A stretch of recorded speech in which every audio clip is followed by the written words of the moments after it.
This is the easiest method to mix your low end in 6 minutes. It works in every single genre.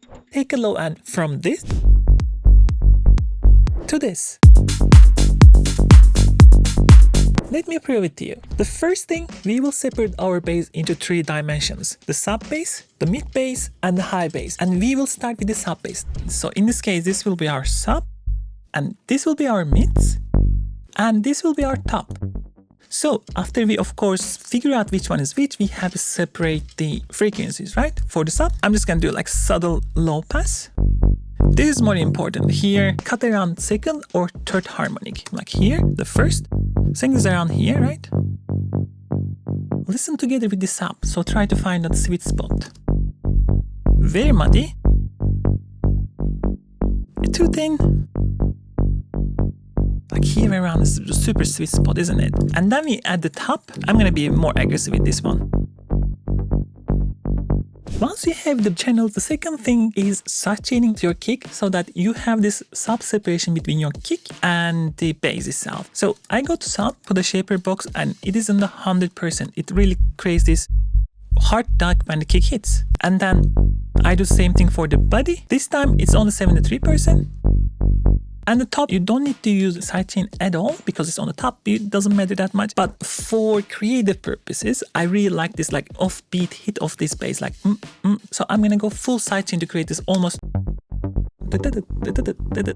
You see this really off feel.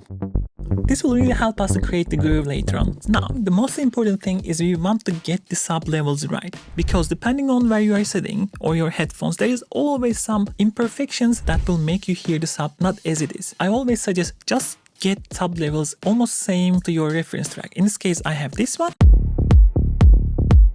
Similar vibe. And what I want to do, separate the sub now.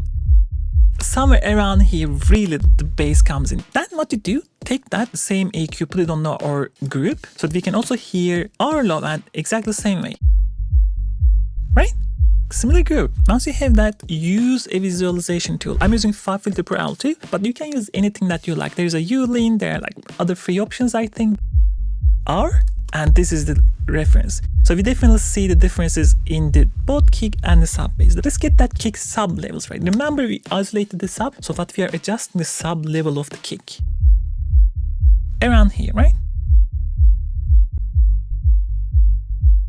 Somewhere around here. Now we are matching almost exactly. Now we can look at the sub bass. We are like around minus 10-ish, a bit less maybe. We can boost a little bit, a bit more.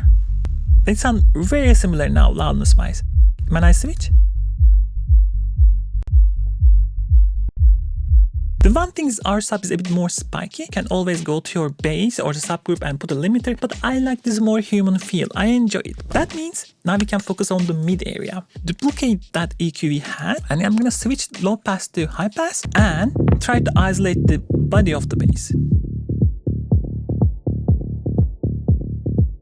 This is nice. This is the body, right? When it comes to body, just get like the similar vibe, similar loudness. But if you want to go harder here or quiet, it's completely fine. Now take that, put it on our group. Right? Take a look at the levels. Ours. Somewhere around here. Theirs are slightly louder, slightly more contained. We can just pull the volume first up. Then what I'm going to do, I can either limit or clip, or I can just like use slightly compression on top as well. Both is valid. Let's keep it clean and use something like a maximizer. Follow this.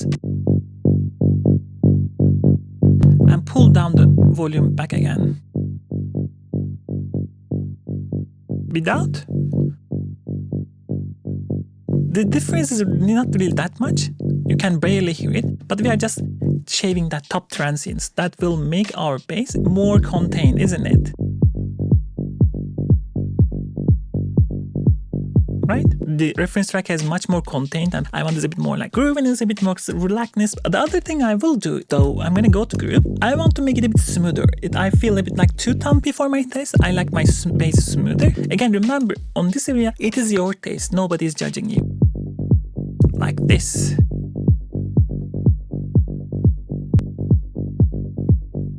And now all together we have this.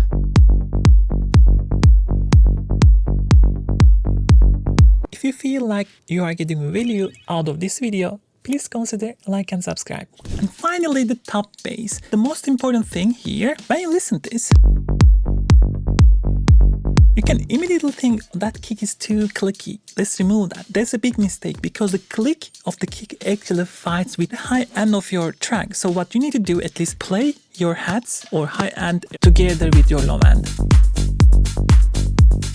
And that clickiness, not that bothering anymore. But for me, I can still shave it off slightly to make it a bit smoother. For me, this matches immediately the vibe. I'm gonna go for our top as well.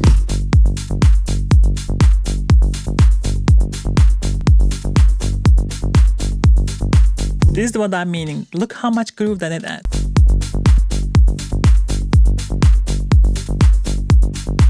Here we go, we mixed our low end, and this should save you hours and hours of work. I have a whole bass video. If you want to really go deep into details, take a look at here.